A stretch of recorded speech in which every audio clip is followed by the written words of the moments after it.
목소리가 좋긴 좋은데 마이크 나오네요. 저희 그 부모 수련회 등록 일정을 한 주 이렇게 연장을 했습니다. 한 사람이라도 도울까 싶어가지고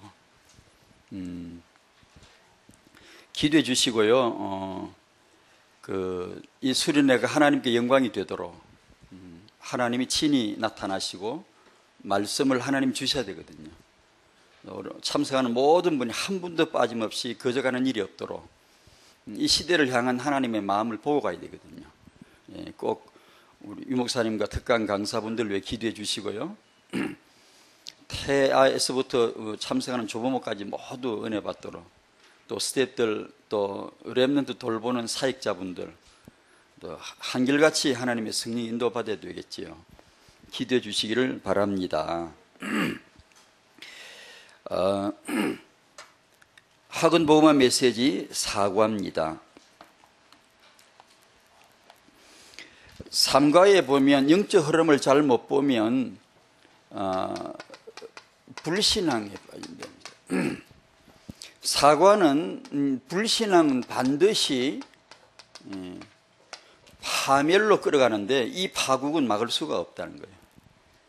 고로 우리에게 아주 중요한 주제인 것 같아요. 태영아 부모님에게 주시는 이 중요한 주제가 불신앙입니다.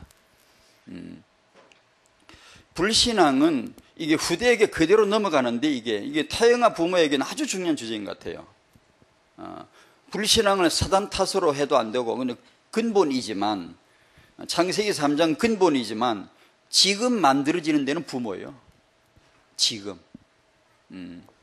그러니까 이 불신앙은 내 본성이기 때문에 방법이 없어요. 방법이 없다고요. 아무 대책이 없다고요. 불신앙은 완전 불치병입니다. 절대 그건 고치지 않습니다.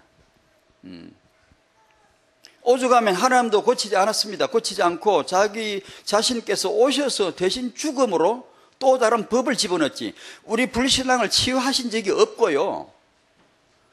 생명의 법으로, 성령의 법으로 치고 들어오신 거죠.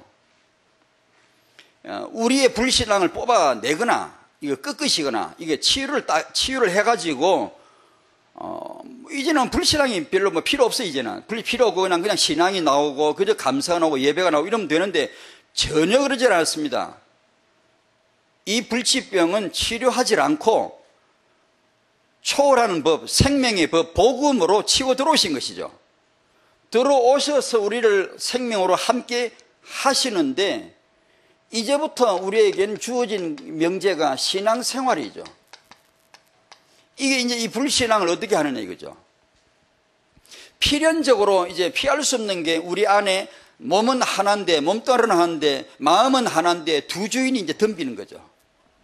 내 생각은 하나인데 이거 써먹겠다는, 내 생각을 써먹겠다는 게 불신앙이 써먹겠다 그러고 신앙이 써먹어야 하는데 이게 필연적인 싸움이라는 거죠, 이제는. 신앙생활에서 이제 이 과제가 뭐냐 하면 우리가 이 불신앙을 어떻게 제압할 거냐 이거죠. 뽑아내, 이건 평생 어떤 분이 누구냐, 영동 세브란스 병원의 암센터 소장인 누구지? 이대휘 소장이, 성씨가 이인가요? 희대의 소망이라는 책을 얼마 전에 냈거든요. 희대, 자기 이름을 따서. 벌써 사기 말기 암 선고받은 데가 8년인가 지났거든요. 끝까지 버티고 있거든요. 버티는데, 버틴다기보다는 이 암으로 인해서 자기는 그야말로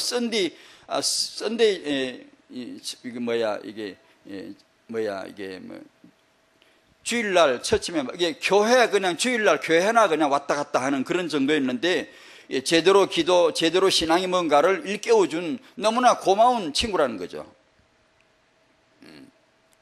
이제 이 불신앙이 그와 같다고 생각해요. 이것이 나를 끌고 가는, 지옥 끌고 가는 하나의 죄였지만 이제 구원을 받고 난 다음에 이 불신앙은 없어지지 않아요. 평생 이건 난치병, 불치병이고 내가 죽을 때까지 내 안에 있다니까요. 이것을 적절하게 내가 활용해야 되는데, 그게 이제 언약을 받을 때, 예배를 드릴 때, 말씀을 받을 때, 복음에 내가 깊이 불을 내려 들어갈 때마다 이것이 이게 이제 거룩하게 이용되는 거죠. 활용되는 거죠. 이거 불신앙 때문에 우리는 이제 오히려 더 기도하게 되고 더 말씀을 의지하게 되고, 왜냐하면 난 소망이 없어요. 내 본성인데 이거 씻을 수 없어. 샴푸해가 비누 칠해가지고 불신앙 씻겨지지 않아요. 기도한다고 불신앙이 씻겨지나? 안 씻겨집니다. 다만 생명의 법, 성령의 법, 복음의 또 다른 초월한 법이 내게 들어왔는데 이 법을 내가 따라 사는 거죠. 그게 이제 승리하는 거죠. 그러니까 이건 절대 치료가 안 된다는 사실을 알고 우리가 오직 예수, 오직 예배, 우리의 삶에서의 현실에서의 기도를 뭐 몇 시간 한다 이런 거 말고, 그런 거는 사체에서는 얘기입니다. 기도가 왜 필요한가를 알게 되면 밥 먹으면서 기도하고 길 걸으면 기도하고 숨 쉴 때 기도하고 뭐든지 기도를 하지, 뭐 때문에 시간을 정해놓고 특별하게, 그것도 필요하죠. 그럼 공동체를 필요한 것이죠. 내 존재 자체가 기도가 되지 않으면 불신을 어떻게 이기려고 그럽니까? 성경은 이딴 건 가짜야 라는 떠드는 사람도 불신앙이지만, 성경 들고 불신앙을 말하는 게 우리거든요. 기독교 이런 거면 전부 다 막 안티들 있잖아. 막 욕을 하고 막 이렇게, 이런 사람들만 불신앙이 아니고, 교회를 버젓하게 다니는, 교회를 잘 내가 사랑한다는 사람도 자기도 모르게 불신앙하고 있는 게 태반이거든요. 엄청 많거든요.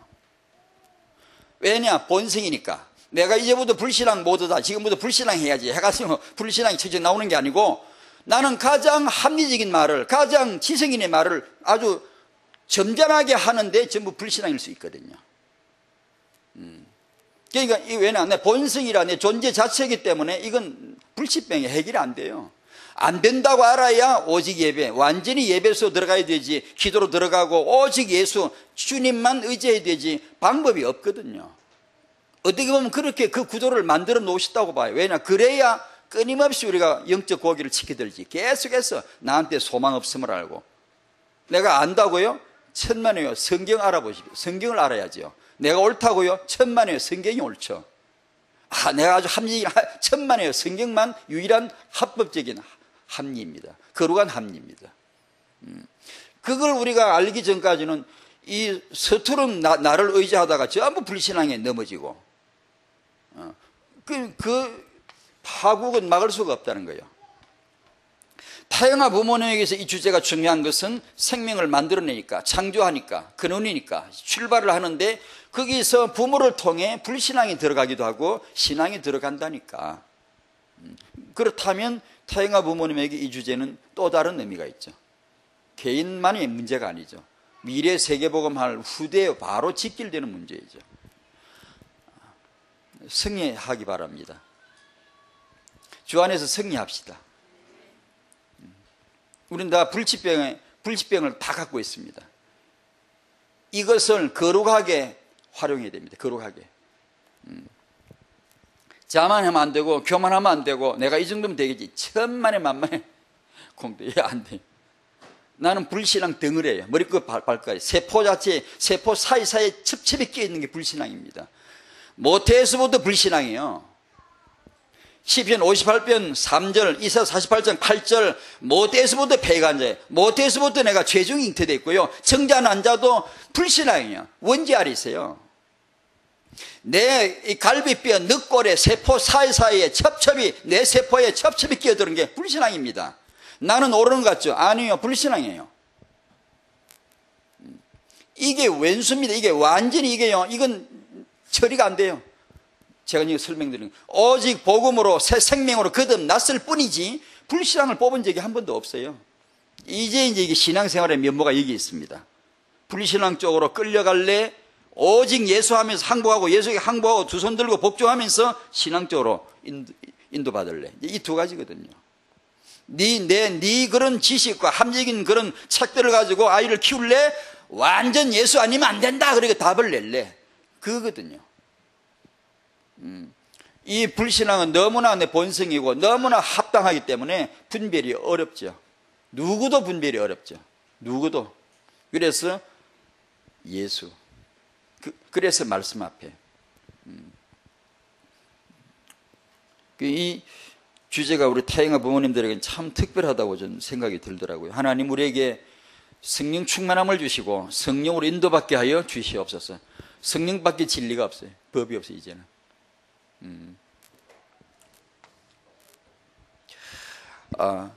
태영아 메시지 일곱 기초와 태영아 오늘 시편 127편 잘 아시는 본문입니다. 일곱 기초는 뭐라 그랬죠? 제목 한번 말씀해 볼까요? 일곱 기초는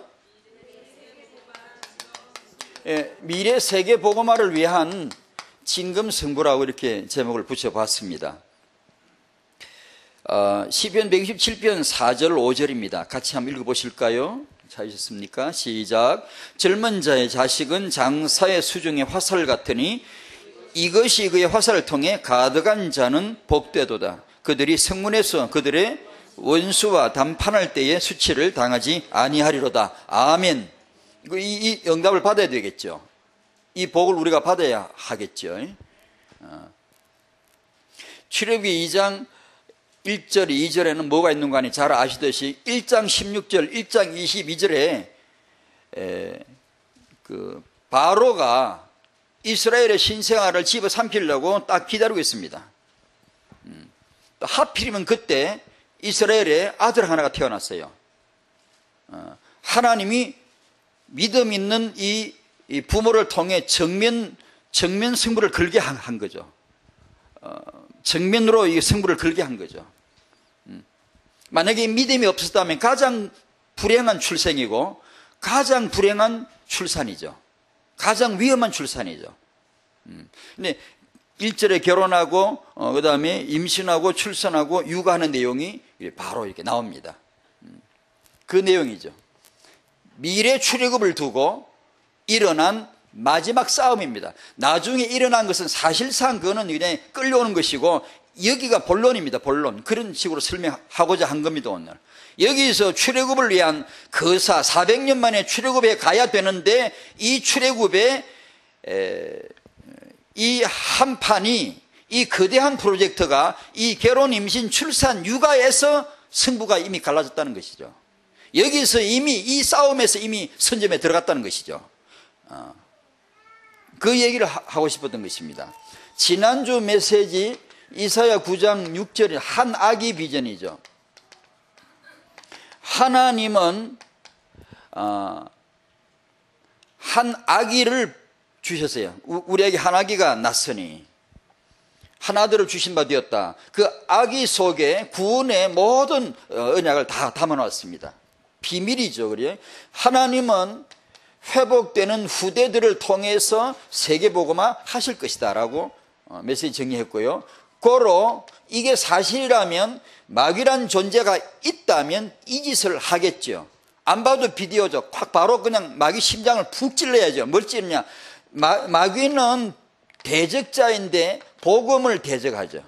복음의 광채가 비치지 못하게 우리의 지각에 눈을 여사 복음이 뭔가를 알게 해주시기를 바랍니다.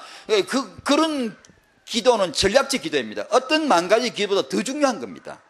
그게 안 돼가지고 헤매는 거지 뭐가 다른 건 아니거든요. 그게 되면 이 불신앙이 정체가 확 드러나거든요. 안 그러고는 이놈이 정체를 드러내질 않아요. 너무나 카멜레온처럼 너무나 합당하게 딱 내 본성에 딱 있기 때문에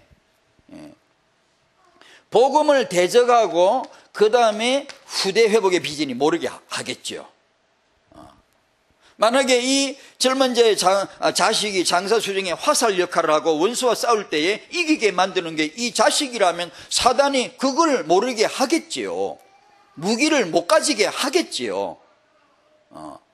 손을 묶어놓고 수족을 묶어놓고 무기 다 빼앗아 없애놓고 붙겠다는 거겠죠. 사단이. 그래야 안 되겠습니까? 사단 입장은? 당연하죠. 그래서 이런 가운데서 이제 태영하다, 렘넌트다, 육아다, 자녀의 교육이다, 이게 이제 이런 차원에서 중요한 이제 접근을 해야 안 되겠습니까? 일곱 기초는 올여름 사역에 주제로 유 목사님 내놓으셨는데, 그 이제 전에 말씀드린 대로 여름에 갈 때까지 타영화 관점으로 한번 정리를 해보고, 그때 가서 우리가 제대로 은혜 받았으면 싶어서 제가 한번 이렇게 미리 정리를 해보는 겁니다. 7 기초는 뭘까? 뭐로 발견해야 될까? 오늘 주제입니다. 미래 세계복음화를 위한 진금승부로 발견해야겠다, 그 말입니다. 사역자의 진금승부고 인생의 진금승부죠. 사실 인생 자체의 진금승부죠. 부모에게서 진금승부죠. 육아에서 진금승부죠. 그 얘기를 좀 정리를 해보고 싶은 것입니다. 진금승부란 말은 여러분도 뭐 아시겠습니다만 자주 쓰지 않는 말이지만 일본식 용어라는 것도 저도 알고 있고요. 글자로 말하면 목금이 아니고 진짜 칼이라는 말이고, 승부를 건다. 뭐 승부란 말은 우리가 많이 쓰죠. 뭐 젊은 사람도 그때 쇼부 본다 그러는데, 쇼부 본다고. 근데 일본 시대 살지도 않는데 일본어를 잘 써요. 쇼부 본다고. 승부를 건다 이거죠. 근데 나무 칼이 아니고 진짜 칼로 싸운다 이런 의미지만, 그 글자이지만 의미로는 그렇게 안 쓰더라고요. 의미로는 그런 식으로 쓰는 게 아니고, 그 두 원수지 간에, 라이벌 간에 막다른 골목에서 마지막 싸움, 목숨을 건 마지막 대결, 그런 식으로 쓰더라고요. 그 의미 속에 제 마음을 이렇게 품은 겁니다. 우리가 미래 세계복음을 해야 되는데 우리 마음에 품어야 될 게 뭐냐? 우리가 이 세계복음화 우리가 부름받은 우리가 진금승부가 뭐냐? 첫 번째, 하나님과 가정입니다.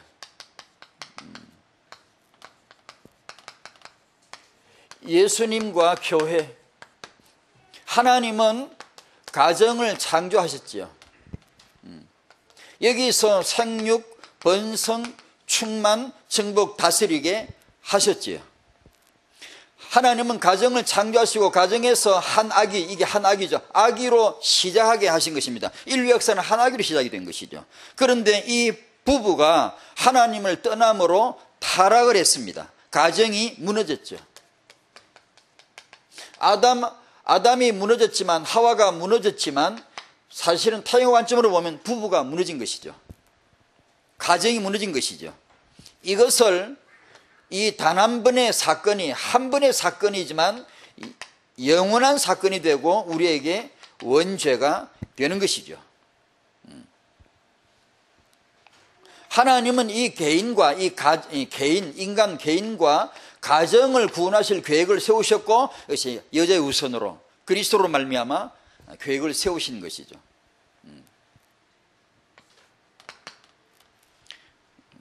타영화라는 관점에서 여기다가 이 창세기 3장 문제에다가 가정이라는 것을 거기다 꽤 붙였습니다. 신학적으로 무리수가 있는지 잘 모르겠습니다. 제가 이 노트를 하다가 딱 제일 먼저 떠오른 단체가 통일교였어요. 통일교는 이 가정 논리로 나가고, 그리고 이 가정을 회복해야 된다. 이거 참가정운동이고, 이제 세계 평화는 가정 회복으로 온다. 이렇게 말하면서, 그러니까 근사하죠. 근사한데, 가정 회복이 어디서 어떻게 오냐? 바로 이제, 그게 이제 개입되는 거예요. 그리스도가 아닌 자기가 개입되는 거죠. 자기 통일교 교리가 이제 거기서 나오는 것이죠. 그런데 그 전까지 이 창세기에서 볼 때 하나님이 세우신, 창조하신 것은 인간이고 만드신 것은 가정이죠. 틀림없죠. 그리고 창세기 3장이 무너진 건 하와 혼자가 아니고 아담 혼자가 아니고 부부가 무너진 것이죠. 고로 이들이 부모가 되었을 적에는 이 원죄가 고스란히, 이 원죄는 가정에서 시작이 되고요. 이 원죄가 배양되고 확산되고 막 숙성되고 막 확산, 민들레 꽃처럼 확 퍼지는 것은 가정에서부터 시작되는 거죠. 그건 부정할 수 없는 사실이죠.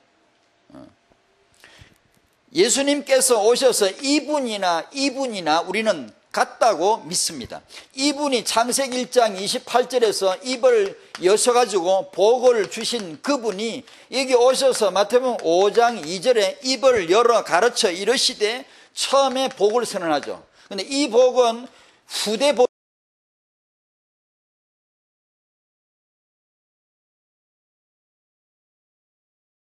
복이었는데 예수님이 이분이 오셔서 육신으로 오셔서 하신 복은 전혀 다른 복이었어요. 왜냐? 타락한 인간에게 마음이 가난한 자, 심령이 가난한 자 복이 있다. 왜냐? 천국이 그들의 것이기 때문에. 마음에 애통하는 자 복이 있다라고 전혀 다른 색깔의 복을 말씀하셨습니다. 그러나 우리가 믿기로 삼일체를 말하면 그분입니다.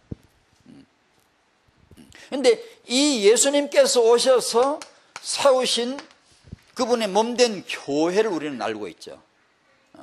교회. 예수님이 교회를 세우셨죠. 이 교회를 통해 주시는 이 복음이, 나타나는 복음이 항상 어디를 찾아갔는가니 자석처럼 딱 붙었죠. 같죠? 사도행전에 보면.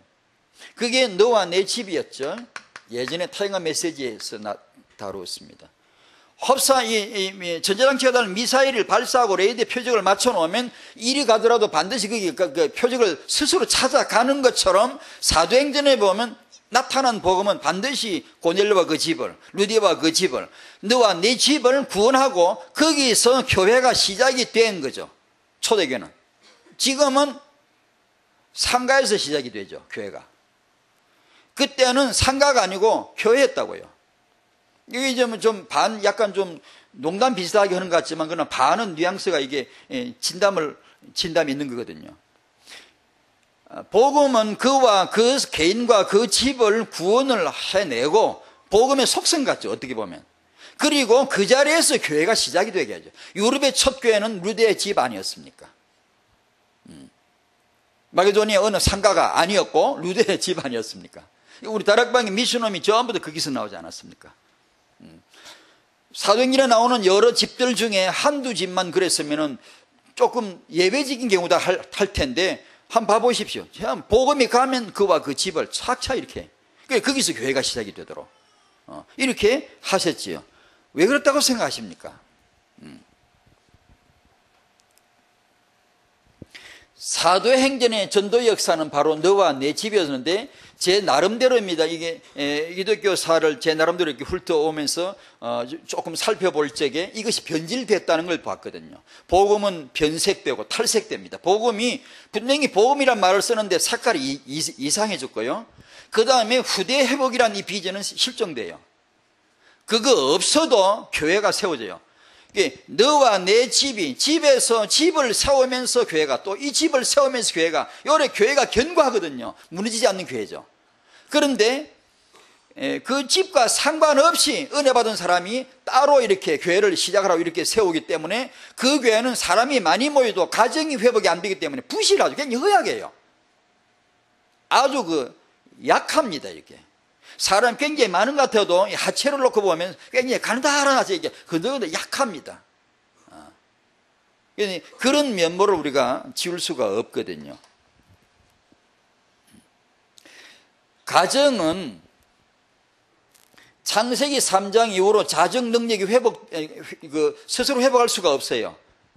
창세기 3장에서 무너진 이 가정은 스스로 자기를 회복하거나 복구할 능력이 아예 스스로에게 없지요. 100% 없죠. 이거 절망이죠. 그래서 교회는 가정을 축복할 수 있는 유일한 센터죠.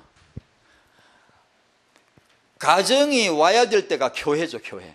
가정이, 부부, 부모, 자식이 이 가정이 속할 때가 유일하게 맞는 장소가 교회죠. 교회. 어느 어떤 데를 가도 하나님이 만드신 이 가정이 뭐다? 가정이 무슨 이유로 세워졌다? 가정 누가 세웠나? 가정의 목적이 뭐다? 이것을 밝혀줄 곳은 성경을 들고 있는 교회 외에는 없다라고 확신합니다. 교회는 가정을 그래서 축복하는 유일한 센터이고, 가정은 반드시 교회에서 복을 받아야 되겠지요.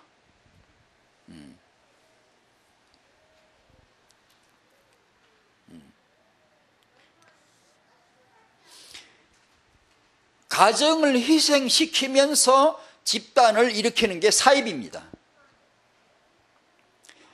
왜냐하면 하나님이 세우신 가정이기 때문에, 틀림없기 때문에 그렇습니다. 사단은 가정을 무너뜨립니다. 얼마 전에 한 남자가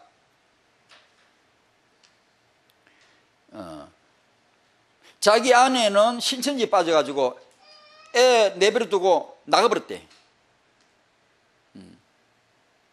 그리고 그 다음 얘기는 안 할래. 자극적인 말이 있는데. 그리고 이 사람이 그런 가정, 깨진 가정, 또 영적 생활이 그 교회 문제인데, 이게 완전히 파탄돼버렸어. 신앙교로 파탄되고. 애 덜렁 남아가지고. 자기 아내는 그냥 나가버렸어요. 아주 절망적이죠. 가정을 깨면서 자기 집단을 키우는 단체가 뭡니까? 그게 용입니다, 용. 사이비 집단입니다. 이단입니다, 그게.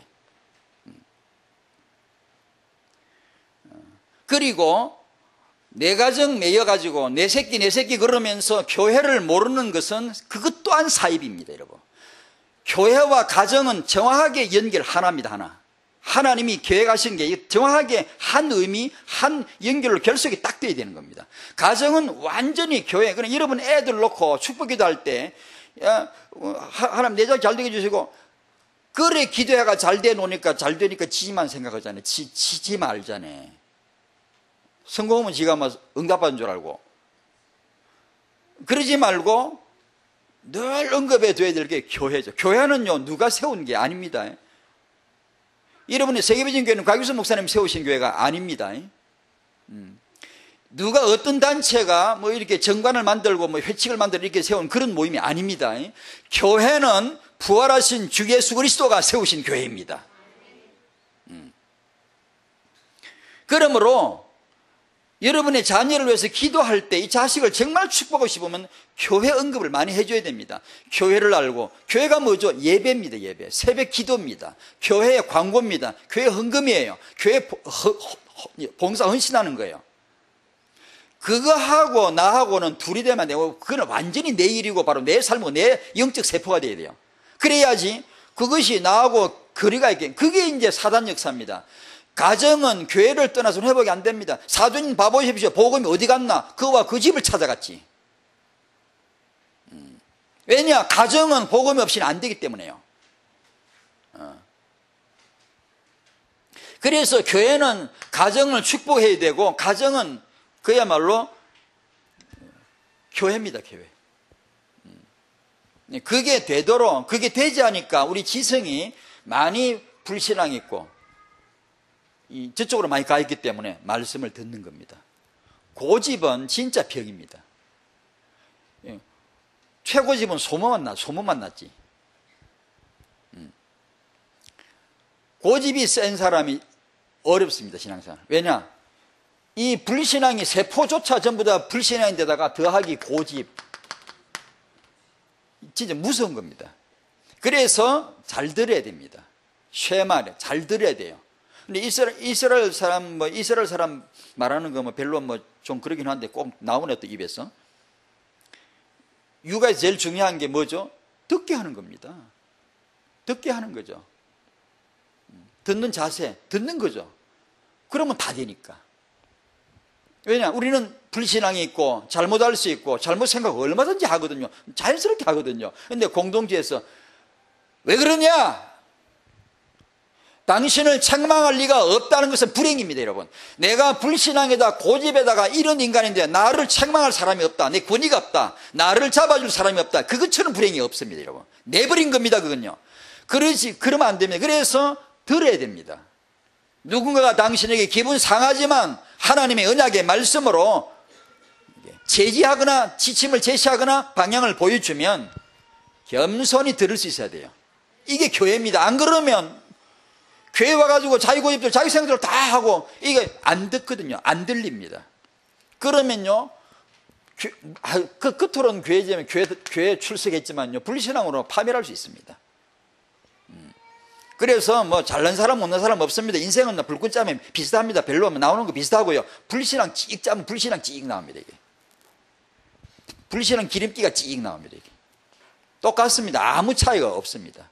타고난 영적 영재가 누가 있습니까? 타고난 거룩한 두뇌가 누가 있습니까? 없습니다. 다 똑같습니다. 말씀을 듣기 나름이고 순종하기 나름이고 말씀대로 삶에서 실천하려고 대가를 치를 정도지. 대가를 치러야 되거든요. 내가 예수님을 따라가기 위해서 내가 성적을 손해봐야 되겠다. 당신의 자녀 성적 손해보십시오. 그까짓 거.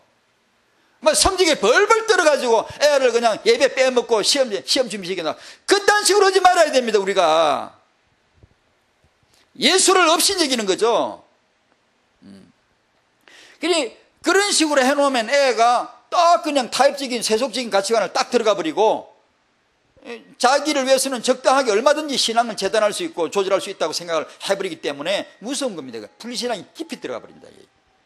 힘들겠지만 이게 대가라면 대가를 즐겁게 치르는 게 성도입니다.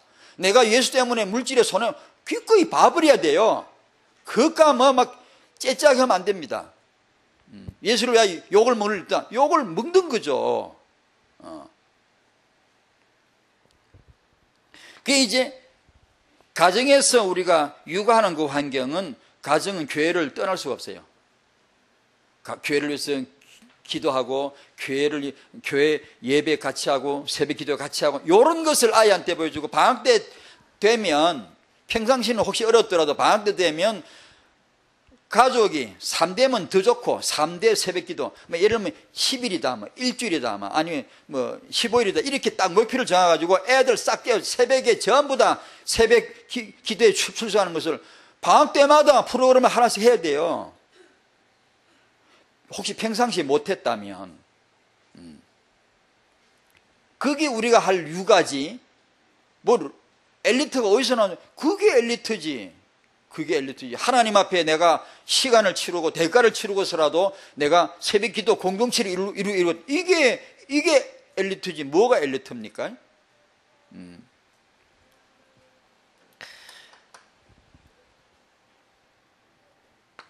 교회 지도자는 그래서 그런가 봐요. 디모데전서 3장 4절 12절 특히 그 보면 지도자에게 빠뜨릴 수 없는 조건으로 제시한 게 집입니다. 자기 집이었어요. 먼저 시험해 보고 지난번에 말씀드린 TV에 가수 뽑는 프로그램이 있더라고요. 가수로 이렇게 지 혼자 돌아다니게 하지 말고 이게 먼저 시험을 해보고 평가를 해주더라고요. 그과 똑같은 얘기입니다. 성경에도 있어요. 먼저 시험해보고 책망할 것이 없으면 하라고 그렇게 되어 있더라고요. 근데 제가 신학을 공부할 때 신학 시험은 많이 봐도 이 시험은 본 게 없어요. 이 시험을 보라 그랬거든요. 돈 떼먹고 혹시 안 주는 건 없는지. 돈에 돈독이 올라가지고 남의 돈 가져가면 안 줘. 그런 사람이 지도되면 안 되잖아요. 한 아내의 남편이 되면 한 아내의 남편이 돼가 진짜 온전히 한 몸을 이루고 연합을 하라 했는데 아니 자기 아내 냅두고 댕기면서 다른 여자 이렇게 슬슬 보고 그러면 돼요? 안 되잖아요. 그와 같이 자기 집을 잘 다스릴 줄 알아야 하는데 어떻게 그걸 못 하는데 그게 안 되는데 어떻게 하나님의 집을 교회를 섬기려고 하겠느냐라는 말씀을 하신 거예요. 이걸 신학교에서 이걸 진작에 알았더라면 신학교 과목에 이게 들어가야 돼요. 근데 어른들이 신앙이다 뭐 세계복음하다라고 하면 어른스러운 생각을 하죠. 굉장히 막 어른다운 막 이게 어린애하고 다른 막 큰 생각을 아닙니다. 하나님은 쪼달아서가 아닙니다. 쫌핀이라서가 아니고 하나님의 마음에는 한 아기가 들었던 겁니다. 한 아기가 우리처럼 막 거대한 그런 게 아닙니다, 여러분. 창세기 1장 28절이라는 이 축복이 누구에게 주어졌냐 하면 할 일 없는 사람 집에 가서 애나 낳 키워라 그런 게 아닙니다. 니는 별로 사회 할 거 없고 집에 가서 생육번성 충만을 해라 그렇게 한 게 아닙니다. 하나님이 자기 형상을 따라 지은 유일한 존재입니다. 최고의 존재예요. 가장 가치가 부여된 존재입니다. 그 인간에게 하신 말씀이 우리가 보기에는 너무 뜻밖이죠. 너무 좀 수준이 없는 것 같잖아요. 애를 생육하고 번성하고 충만하게 키워내라고 복을 주신 것입니다. 이게 왜냐? 이것이 하나님의 정복의 방법이거든요. 다스리게 하시는 방법이거든요. 지도자들은 지도자로서 이제 큰 생각을 해야 되겠죠. 당연히 전체를 봐야 되니까. 그런데 지도자들이 그런 큰 생각을 하시면서 큰 계획이 있어야 되겠지만 마음에 놓치지 말아야 되는 게 이 후대입니다. 후대. 가정입니다. 그리고 한 아기를 통해서 하나님이 어떻게 역사하시는가를 보는 거죠. 신학자들이 큰 신학적인 여러 면모를 갖춰야 되겠지만 후대 비전을 아셔야 되겠죠. 아담은 신학자가 아니었거든요. 아버지였거든요. 3번 세계복음화 진금승부는 7기초와 태영아예요. 자, 이 결혼과 임신과 출산과 육아, 출애굽기 1장 2장 1절 2절에 나온 내용입니다. 이것이 진금승부이죠. 출애굽을 위한 진금승부가 여기서 결판이 난 거예요. 판결이 난 거예요. 출애굽할 때 홍해를 건너고 애굽은 참 이게 수장이 되고 거대한 놀라운 영화 장면에 나올 만한 대단한 아주 웅장한 장면이지만 진짜로 이 출애굽이 결판 난 것은 진금승부가 어디냐면 이때였어요. 그걸 기록해 놓은 겁니다. 그걸 성령께서 기록해 놓으신 것입니다. 이미 이때 바로는 이때 진 거예요. 모세를 죽였어야만 해. 그런데 바로는 모세를 죽일 수 없었어요. 이 아기를 죽이지 못했어요. 왜요? 어머니가 그 아버지가 믿음으로 숨겼다 그러거든요. 그게 이제 부모의 비전과 전투입니다. 부모에게 이런 눈이 있어야 되고 부모에게 이런 영적인 전쟁이 뭔가를 이제 이해하는 거죠. 단지 부모가 볼 적 아이를 낳고 보니까 너무 아름답구나 이렇게 아름다운 아이인지라. 사도행전 7장 20절에는 다른 눈이 거기 있습니다. 여러분이 아이를 낳고 아이를 들여다보고 있을 때 다른 눈이 보고 있다는 걸 아셔야 됩니다.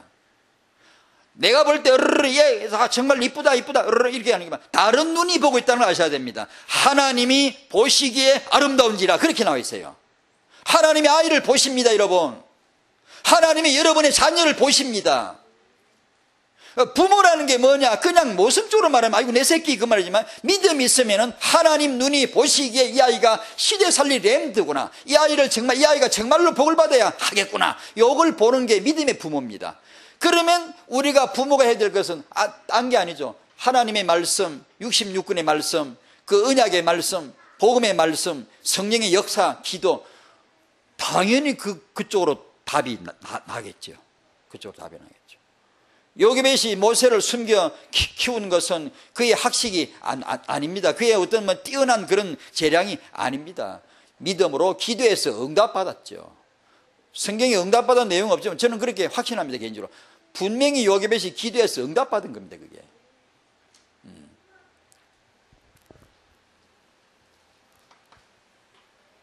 여러분의 아이를 하나님 보시기에 아름다운 아이로 보게 되는 축복이기를 바랍니다. 3번 교회가 회복시키는 이 가정은 후대를 여호와의 기업으로 키우겠죠. 그러면 세계복음화를 위한 가장 든든한 기반이 이때 드디어 나오는 거예요. 여러분, 가정마다 주의 복음으로 회복되기를 축원합니다. 우리 가정은 소중해요. 가정이 소중해요. 하나님이 가정을 살리기를 원해요. 너와 네 집이 구원받기를 원해요. 아까 말씀드렸죠. 집에서 자기 집을 돌보느라고, 자기 돈벌이 하느라고, 자기 자식 성적 걱정해가지고 새벽 예배나 교회 기도나 교회 헌신에 등한히 하는 것은 그것 자체가 사입입니다. 사입이 삶이에요. 생활이 우리는 그게 틀린 거야. 빗나간 거야. 그건요. 절대로 가정은 교회와 격리되거나 멀어지거나 이탈돼서는 가정의 의미 자체가 안 돼요. 주 예수께서 교회를 세우시고 가정을 일으키신 겁니다. 그게 사도행전의 메시지임을 정확하게 볼 수 있잖아요, 우리가.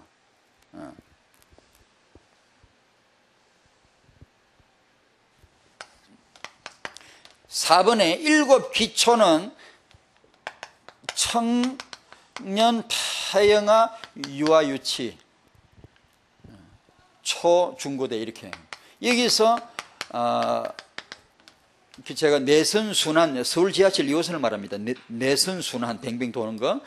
이것이 끊어졌다는 뜻으로 청년운동의 한계라고 제가 해봤습니다.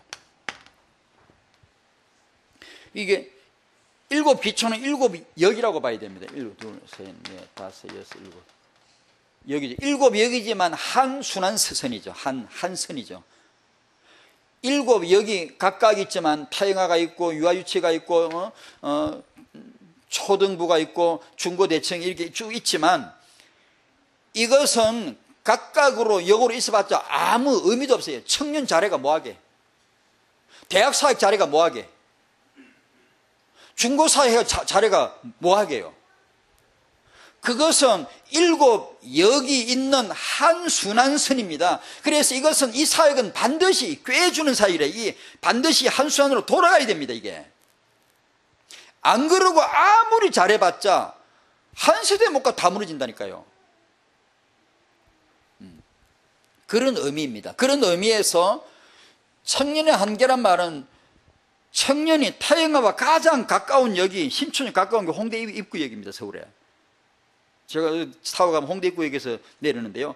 홍대 입구역에 그 다음이 신촌입니다. 제일 타영아와 제일 가까운 역이 청년입니다.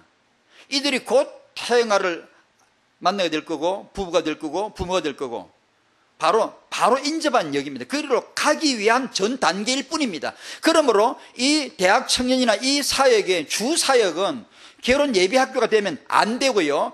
평상시 사역이 결혼 예비 사역이 돼야 돼요. 평상시가 부부 인턴십이 돼야 돼요. 평상시가.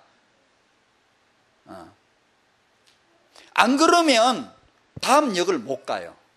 가긴 가는데 전혀 낯설게 가버리는 거예요. 전혀 예비되지 못한 채 가는 거예요. 옛날에는 언약이 있든 없든 간에 그건 상관없고 문화적으로 볼 때 이게 예비가 돼요. 다가구가 살고 다세대가 같이 살 때는 부부가 뭐 하는지 부모가 뭐 하는지 애를 어떻게 키우는지 다 이미 그 인턴십 반대해서 나갔잖아요. 근데 지금은 그것도 없잖아요. 지 홀로 커서 지 혼자 눈이 알라고 해가 둘이마다 결혼했는데 사랑 하나 믿고 결혼했는데 사랑이 결혼 반미기 주되냐고. 사랑이 호르몬 역사인데 호르몬이 맨날 나오더냐고. 미워질 때가 오는데 사랑이 식어질 때가 오는데 그러면 사랑이 결혼의 조건이라면 그러면 사랑이 식어지면은 그래서 싸우잖아요. 못 살겠다 그래가 또 이혼하고 그러잖아요. 그건 이제 우리 청년들에게 결혼이라고 하는 비전이 이것은 사랑해서 하는 게 아닙니다. 부부의 첫 번째 언약은 둘이 사랑하는 게 아닙니다. 그리스도를 알아야 되는 겁니다. 그리스도를 위하여 결혼시킨 것이지 둘이 사랑이기 때문에 그건 인본주의입니다. 호르몬만 있으면 돼요. 진화론입니다. 그건요. 화성남자 금성기가 둘만 맞으면 결혼, 그거는 진화론자 불인주하는 얘기입니다. 우리는 그런 말이 아닙니다. 결혼은 우리가 하는 게 아닙니다. 하나님이 결혼을 하게 하신 것입니다. 그러므로 하나님이 결혼이라고 하는 권위자가 있다는 걸 알면 사랑이 없어도 그 결혼은 응답하다 이어갈 수가 있는 겁니다. 사랑 이건 조울증 환자 같잖아요. 나한테 잘해주면 그걸 좋아하고 나한테 섭하게 하면 저 왼수의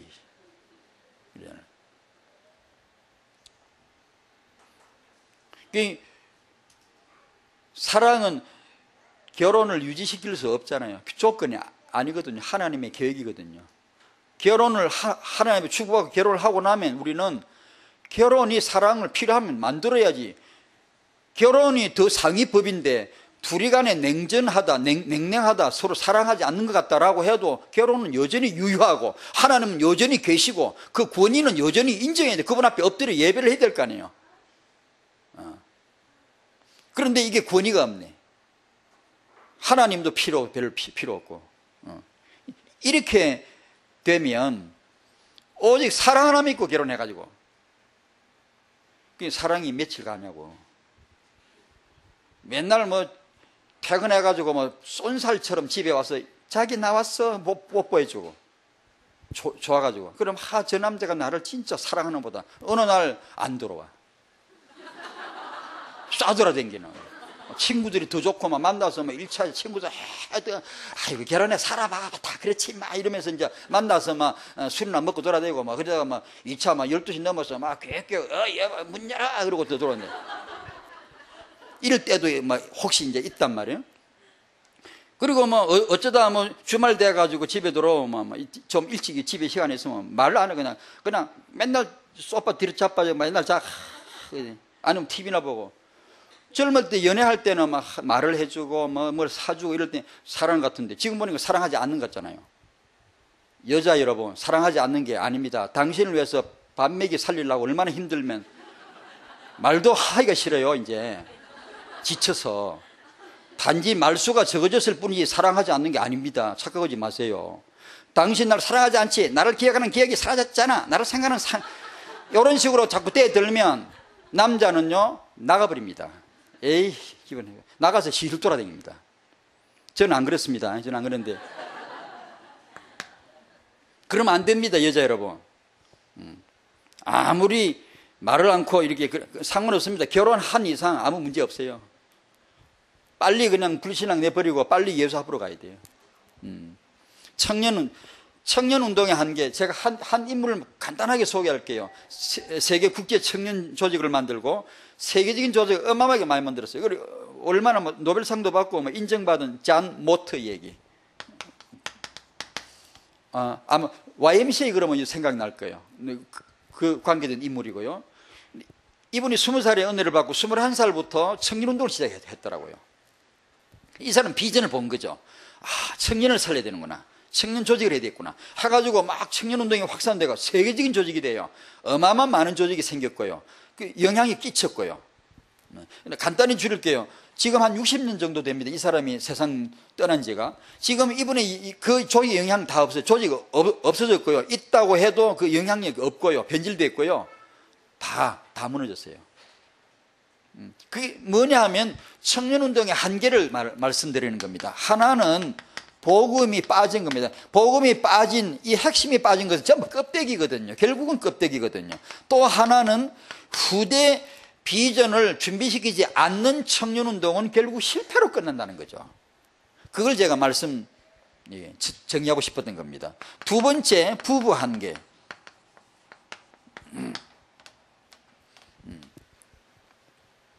부부가 같이 만나서 살지만 성경적인 연합은 사랑과 복종이죠. 순종이죠. 이걸로 연합을 하라는 게 전형적인 그냥 하나밖에 없는 부부 의미입니다. 우리 이쪽으로 가야 되거든요. 이쪽으로 무조건 가야 돼. 다른 길은 없어요. 없는데 이제 이 부부와 한계가 있는 거예요. 이걸 모르고 이게 이 한마디로만 그리스도거든요. 둘이 잘 살라 그게 아니고 그리스도가 나타나야 돼요. 그리스도가. 하나님이 그래서 결혼을 시키신 거거든요. 근데 이게 이제 부부 사이가 이걸 이제 이 연합이 안 된다든가 아니면 여기서 말한 대로 후대에 대한 비전을 못 가진다든가 요래 되면 부부가 이 한계 턱이 딱 막혀가지고 7 기초가 못 돌아가는 거예요. 여기 순환이 안 되는 거예요. 딱 어느 여기가 딱 스탑되어 있는 거예요. 7 기초는 순환선이거든요. 순환되어야 되거든요. 세계복음을 해서 이것이 순환이 되거든요. 계속. 만약에 이것이 안 되면 세계복음 미래가 어디서 나올지를 방법이 없거든요. 그런 면에서 이런 이제 이 후대 비전 이런 면에서 알려진 인물 중에 한 인물을 얘기할게요. 서울에 얼마 전에 그런 안티 기독교들이 기독교 욕하는 말을 하려고 광고판에 버스에다 큰 대형 광고판을 붙였죠. 붙이다 얼마요 또 뗐는데요. 거기에 쓴 글귀가 아인슈타인의 말이었다고 제가 엄마 소개해드린 적이 있습니다. 얼마 전에. 그 아인슈타인이 유명한 분이니까 천재니까 이런 사람이 어떤 부부관, 어떤 후대관을 가지고 있는가를 제가 잠깐 소개하려고요. 이런 지성인들이 어떻게 하는가. 예를 들면 저도 이런 주제로 이렇게 보다 보니까 그런 책을 보다가 발견되었는데 그전에는 뭐 관심도 없겠지만 지금은 관심이 있어서 눈에 띈 건데 이 아인슈타인이 자기 애인인 그 마리치가 있죠. 밀레바에게 편지를 보내는 내용 중에 이런 게 있더라고요. 그대가 나와 결혼을 해서 집에서 애를 낳고 키우는 그런 속물로 속물이 되는 것을 나는 원치 않소. 이게 어떤 아가씨 없나요? 다 어디 갔지? 만약에 연애할 때 남자친구가 나 그대와 결혼하면 그대가 집에서 애 하나 낳고 키우는 속물로 안 만들 거야, 이렇게 하면 기분이 좋게 안 좋게? 아니 좀 머리 굴리지 말고 옛날에 처녀 때 아이 그지 나하고 안 맞아. 그때 대답을 빨리 해야지. 기분이 좋았다고 이렇게 해야지. 이분은 또 다른 생각이 있었던가 봐요. 대개의 경우 아가씨가 기분이 좋겠죠. 자기를 대우를 해주는 것 같고 굉장히 이렇게 위해 주는 것 같잖아요. 그런 분위기가 있잖아요. 그러려고 그랬는데 이게 잘 안 맞네. 그런데 아마 아인슈타인은 그런 생각을 했나 봐요. 그리고 마리치도 그렇게 기분이 좋았겠죠. 여러분이 아마 아실 거예요. 얼마 전에 뉴스도 나왔더라고요. 그 아인슈타인의 손녀딸이 노숙자로 비참하게 죽었다는 그 뉴스가 나왔어요. 근데 그 딸이, 손녀가 아인슈타인의 첫째 아들의 딸입니다. 딸인데 결혼하기 전에 딸을 하나 사생아를 낳았는데 어디 가고 없고요. 그 다음 결혼해서 아들 낳고 둘째 아들 낳고 둘째 아들이 정신질환자가 있었고 아내와 더불어 자꾸 싸우고 티격하다가 이혼했습니다. 아내를 버렸습니다. 아인슈타인 이 남자가 바람둥이에요. 여러 여자들이 많아요. 이게 사람이요.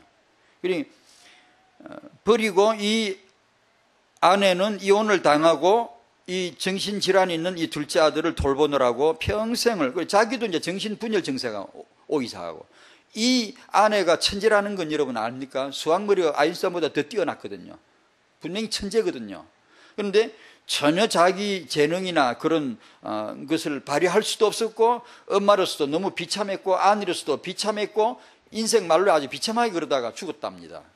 근데 얼마 전에 뉴스 나오기를 그 아인슈타인의 첫째 아들의 그 딸인 그 손녀가 비참하게 죽었다고 그런 뉴스가 나오더라고요. 그러니까 그 왜 그러냐면 아인슈타인이 기록에 보면 가정이다, 부부다, 부모 역할 이런 거만 아주 그냥 생각도 없어요. 아주 그냥 아무 생각이 없더라고요. 그냥 오로지 자기 두뇌 하나 가지고 과학 연구하고 이런 자기 연애질을 하고 이런 걸 생각했지, 가정이다, 이것이 진정한 축복이다, 이런 관념이 아예 안 보입니다. 글의 편지나 이게 책이 보면. 자, 이렇게 뛰어난 분, 이런 실명을 이제 이렇게 거론하는 거 좀 그렇습니다만, 어떻든 간에 이런 분들이 혹시 여러분은 집에서 애나 키우는 걸 속물로 취급하고 있지는 않은지 말이에요. 지금 젊은 세대들에게 가서 물어볼 필요가 있습니다. 집에서 애나 키우는 걸 그냥 속물로 취급하지는 않는지 좀 묻고 싶은 것이죠. 이 부부의 한계, 문화적인 한계입니다. 결론, 렘넌트 육아와 진검승부입니다. 대개 하수는, 진검승부라니까 이 칼싸움인데, 대개 하수는 태권도를 하거나 무술을 여러 가지 하거나 하수들은 요란하죠. 막 물건 한번 섰다 일어났다 뿅 했다가 막 야단하죠. 그러면 고수는 어떻게 합니까? 영화 보면 나오잖아요. 팔짱을 섞이고 부드럽게 설 나타나가지고 아주 간결하게 한 동작으로 탁 치면은 하수가 팍 꼬꾸라지는 거. 그런 거 나오죠. 이제 무술 좀 배운 애는 막 요란 떨다가 고수가 틱 건드리면 팍 꼬꾸라지는 거. 그런 거잖아요. 그게 하수와 고수 차이잖아요. 그게 이제, 하수는 인생의 하수도 우리 신앙생활도 그런 것 같아요. 심오한 학문이다, 과학이다, 아니면 육아를 말하면 어떤 사람은 많은 육아의 전문서적 이런 걸 이해했죠. 고수는 뭐예요? 팔짱 섞이고 성경책 하나 탁 끼고 성경책 한 권이면 완벽하지. 사람들이 인생 진검승부도 그렇지 않습니까? 출세다, 성공이다, 돈 이런 게 있어요. 여러 가지 요란을 떨지만 성경은 뭐라 그래요? 너 지금 지옥 가. 그 한마디에 다 쓰러지는 거죠. 요란을 떨고, 너 지금 지옥 가. 너 예수 믿어야 돼. 그 인생의 진정한 고수 아닙니까? 육아할 때 우리가 이 고수가 이게 필살기란 말이에요. 필살기. 첫 번째 복음, 두 번째 후대. 지금까지 했던 내용. 성경 66권의 말씀, 그리고 예배. 오늘 기도집에도 주일 예배가 나와 있고, 지난주 목요일 날 21일자인가 예배에 대한 말씀 너무나 참 귀하더라고요. 태영아 부모님들이 예배로 육아합시다. 예배로. 아주 작정을 하셔야 됩니다. 이게 이게 진정한 고수입니다. 고수. 진짜로 인간이 할 수 있는 일 중에 가장 중요하고 능력 있고 아름다운 게 예배라면, 인간이 부모가 할 수 있는 제일 좋은 육아가 예배 아니겠습니까? 그러니까 집에서 성경 66권 계속 여기 친하고 아이 같이 읽고 아이 같이 포럼하고 아이 암송하고 같이 찬송 같이 드리고 같이 예배하고, 이것이 가정에 자연스러운 이게 육아가 되어버리도록, 그게 자라도록 하면 이게 바로 진검승부가 아니겠어요? 반드시 이길 줄로 믿습니다. 이거죠. 늘 듣는 얘기 같지만 이거 여기 답을 내셔야 되겠죠. 다윗하고 사울 차이는 잘 알죠. 다윗이 항상 성충만 했나요? 항상 아무 문제 없어 그랬나요? 다윗도 시편 보면요, 하나님 앞에 대들 때도 있더라고요. 도무지나 이건 이해가 안 됩니다 그러면서 하나님 앞에 막 투덜투덜 코가 막 이리 나가지고 주딕 이리 나올 때도 있고요, 막 곤고해가지고 막 괴로워서 못 살겠다고 할 때도 있고요, 도무지 이건 이해가 안 됩니다 하나님 이럴 때도 있고요. 읽어보세요. 시편에 많이 나옵니다. 항상 헤헤 웃고 막 항상 믿음 충만, 그러지만 않았더라고요. 불평을 해도 다윗은 오직 여호와뿐이었더라고요. 사울은, 이 임금은 여호와 믿는 신자요, 기도도 해요, 제사도 해요, 다 해요. 그런데 여호와를 의지하다가 안 되면 제2의 방법이 있어요. 점쟁이를 찾거나 내가 여호와의 방법이 지 마음에 안 들면 다른 방법을 빨리 찾아요. 그게 사울이더라고. 다윗은 불평을 해도 여호와 앞에서 하고, 하나님 앞에 대드는 듯이 이렇게 해도 여호와 앞에 그 외 방법이 없어. 제2의 방법이 없더라 이거지. 이게 진검승부입니다. 다윗이 진검 갖고 있는 진검을 여호와죠. 오직 여호와죠. 이걸 우리 타영아 부모님에게 은약이 되시기를 축원합니다. 우리는 오직 예수다 이게, 오직 복음이다 이게, 66권이다 이거야, 예배다 이거지, 기도다 이거지. 이걸로 육아를 하는 걸 막 좀 무시할 정도로 답을 내야지. 그러다가 언제 다른 건 언제 하고, 까짓 거 손해보면 좀 보지. 하나님이 이 시대에 그런 대가를 치른 자를 유심히 보실 텐데. 제가 반지성주의자 그런 거 지금 말하는 거 아닙니다. 오히려 지금은요, 예수 믿고 손해를 너무 안 보려고 그래. 너무 그냥 자기 중심을 못 벗어나요.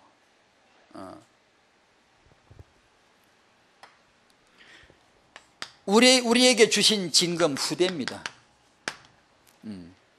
7 기초 후대가 진검이다. 후대를 살리면 이긴다는 게 말씀 주셨죠. 후대를 살려야 이기는 거죠.